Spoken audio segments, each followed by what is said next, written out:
હજુ બંગાળની ચૂંટણી પૂરી નથી થઈ. ગુજરાતમાં સ્થાનિક સ્વરાજ્યની ચૂંટણીના પ્રચાર પડઘમ શાંત થઈ ગયા છે. ચારેય બાજુથી સંભાવનાઓની વાતો છે, પણ આગાઝ શરૂઆત થઈ ગઈ છે પંજાબની ચૂંટણીની. અને એ નેતાઓ પેલી આમ સાવરણાની એક સળી આમ છૂટી પડતી હોય અને પછી અંદરની સળીઓ કે જેને કારણે આમ માંડ પેલો સાવરણો ટકેલો હોય એ સાવ વિખેરાતી હોય એવા દ્રશ્યો દિલ્હીથી સામે આવ્યા. સાંસદ રાઘવ ચડ્ઢા, સંદીપ પાઠક, અશોક મિત્તલ ત્રણે પત્રકાર પરિષદ કરી અને દાવો કર્યો 10માંથી 7 સાંસદો ભારતીય જનતા પાર્ટી સાથે વિલય કરશે. નમસ્કાર, આપની સાથે હું દેવાંશી.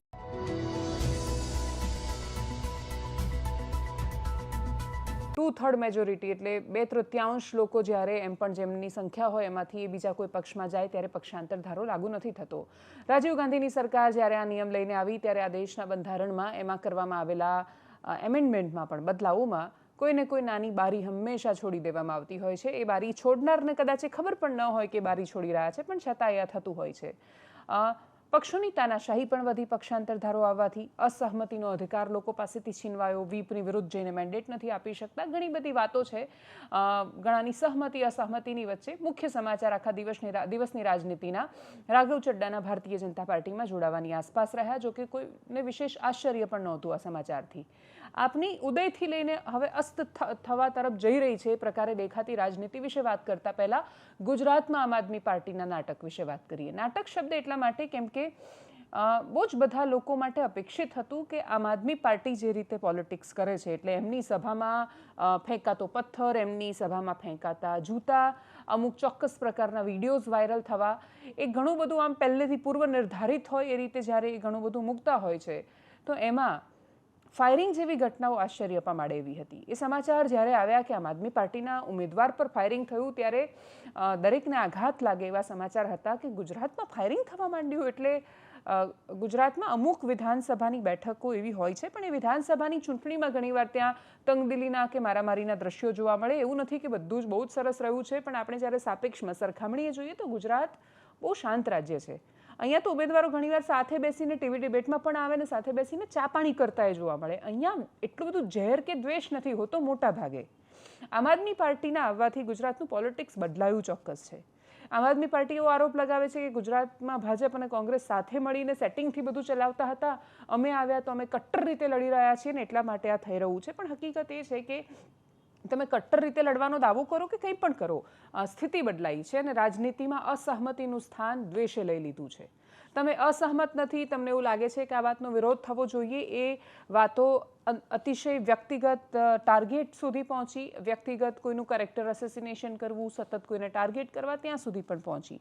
એના પછી ઉનાના ઉમેદવારનો એ વિડીયો આવ્યો, દાવો કરવામાં આવ્યો. સવારે તો હોસ્પિટલમાં પેલા આમ જાણે વેન્ટિલેટર પર હોય, ઓક્સિજન પર હતા કે એમ સાવ ખરાબ હાલત થઈ ગઈ હોય એમના પર ફાયરિંગ થવાથી. એ પ્રકારની સ્થિતિ સામે આવી. પ્રવીણ રામે વિડીયો પણ બનાવ્યો. પછી એમાં જાતિનો એંગલ પણ આવ્યો. આ વ્યક્તિના ઉમેદવારની સાથે આ થયું. સાંજ પડતા સુધીમાં સીસીટીવી સામે આવ્યા અને ભાઈ આમ ગાડીમાંથી ઉતરી રહ્યો છે. ગાડીમાં ઇન્જરી પણ મતલબ ગાડી તૂટેલી પણ દેખાઈ રહી છે. અને પછી ત્યાં જ એક મતલબ કારતૂસનો એક હિસ્સો પડી રહ્યો છે જે બતાવે છે કે ફાયરિંગ એણે સંભવતઃ જાતે જ કર્યું હશે. પોલીસે પણ એ દાવો કર્યો ને હવે એ વ્યક્તિ કે જેણે બીજા પર ફરિયાદ નોંધાવવાની હતી કે સામેના ઉમેદવારે મારા પર હુમલો કરાવ્યો, એના પર જ ફરિયાદ દાખલ થઈ ગઈ. આર્મ્સ એક્ટ હેઠળ પોલીસે ગુનો દાખલ કર્યો છે. એમને હતું કે ભાઈ ચૂંટણી પૂરી થઈ જશે, વોટિંગ પૂરું થઈ જશે, ત્યાં સુધીમાં કોને ખબર પડવાની છે. ગુજરાત પોલીસ છે, શું કહ્યું સાંભળીએ. તો એફએસએલે વિવિધ પરીક્ષણ કર્યો છે, એના ઉપર ગન પાવડરની કોઈ હાજરી જણાઈ આવેલ નથી.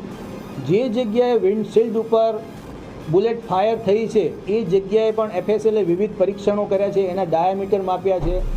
બુલેટનો જે ડાયામીટર છે અને વિન્ડશીલ્ડમાં જે હોલ પડ્યો છે એના ડાયામીટરમાં પણ ઘણો બધો અંતર આવી રહ્યા છે. આ પણ શંકા ઉપજાવે છે. કોઈ પણ ફાયર આર્મ્સમાંથી જ્યારે બુલેટ ફાયર થાય છે ત્યારે એના ઉપર ગન પાવડરની હાજરી આવતી હોય છે. એ હાજરી પણ નથી મળતી, વિન્ડશીલ્ડ પર પણ નથી મળતી. આ ઉપરાંત વાહનમાં અંદરની સાઈડથી પણ કોઈ પણ જાતનું બુલેટના કોઈ પાર્ટિકલ્સ મળતા નથી.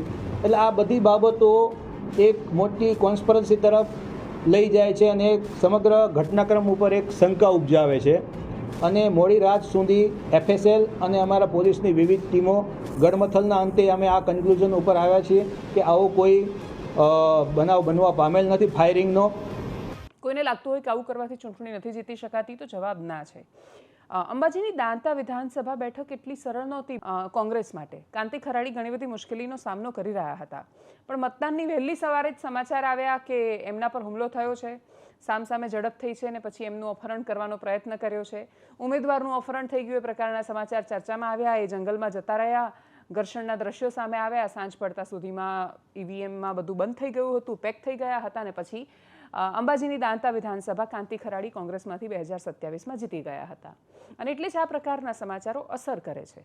પણ શું માત્ર સમાચારોથી કે સોશિયલ મીડિયાના નેરેટિવથી, માત્ર ટ્વિટરથી કે પછી ઇન્સ્ટાગ્રામની રીલથી કશો ફરક પડે છે? જવાબ એ છે કે હા, નેરેટિવ સેટ કરી શકો છો, કોઈની તમે એક છબી ચોક્કસ પ્રકારની બનાવી શકો છો, અને એમાં મોટાભાગે લોકોને ખાસી સફળતા પણ મળતી હોય છે. એ લાંબા ગાળા સુધી ટકતું નથી, સતત જોતા માણસો પર એની બહુ અસર નથી થતી, પણ છતાંય ટેમ્પરરી એક પ્રકારની અસર ઊભી થાય છે.